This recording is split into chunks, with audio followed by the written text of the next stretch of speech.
Si on veut faire une jonction entre plusieurs fils dans un avion, on va utiliser ce qu'on appelle un TB pour Terminal Block. Donc, en fait, un TB, c'est une espèce de rail ou barrette de jonction sur laquelle je peux joindre plusieurs fils à un même point, comme un nœud. Donc, le TB va être identifié sur un schéma des fois de cette façon.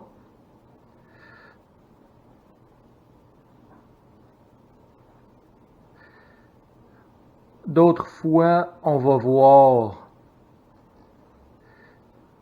des TB identifiés de cette façon-là, entre autres Challenger, les avions de bombardier.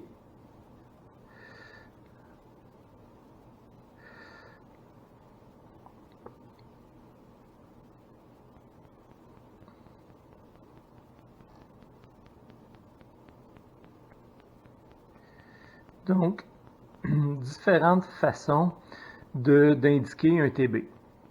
Les fils viennent se brancher à l'intérieur et le TB va être numéroté à même titre qu'un connecteur pour identifier le TB, de quel TB on parle.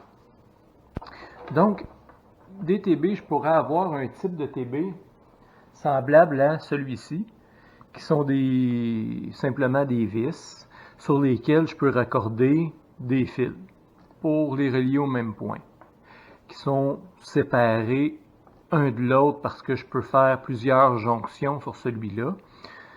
Donc ici, j'ai un TB où les fils ont été coupés, mais on peut voir à cet endroit-là, par exemple, j'ai 2 fils et un troisième ici, donc j'ai 3 fils qui ont été joints au même point. Ici seulement 2. Donc ça dépend de l'utilisation qu'on veut en faire. Et sur un avion, ces TB-là vont être numérotés. Je vais avoir des étiquettes en dessous qui vont me donner les numéros de connexion. Parce que c'est important quand je veux me fier à mon schéma électrique pour pouvoir faire la connexion de ce TB-là. Et je vais avoir aussi une étiquette qui va m'indiquer son numéro.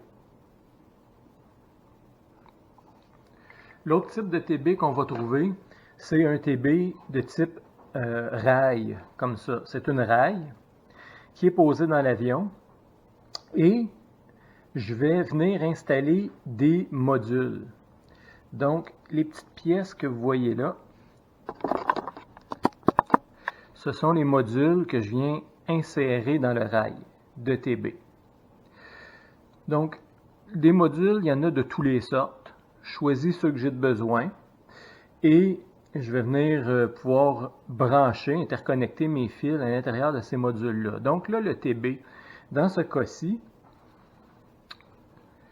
le TB, c'est la rail au complet. Et des rails, je peux en avoir des beaucoup plus longues, avec beaucoup plus de TB. Donc lui, par exemple, on pourrait lui donner un nom. TB 170, par exemple. Et les modules à l'intérieur vont être normalement numérotés. Dans ce cas-ci,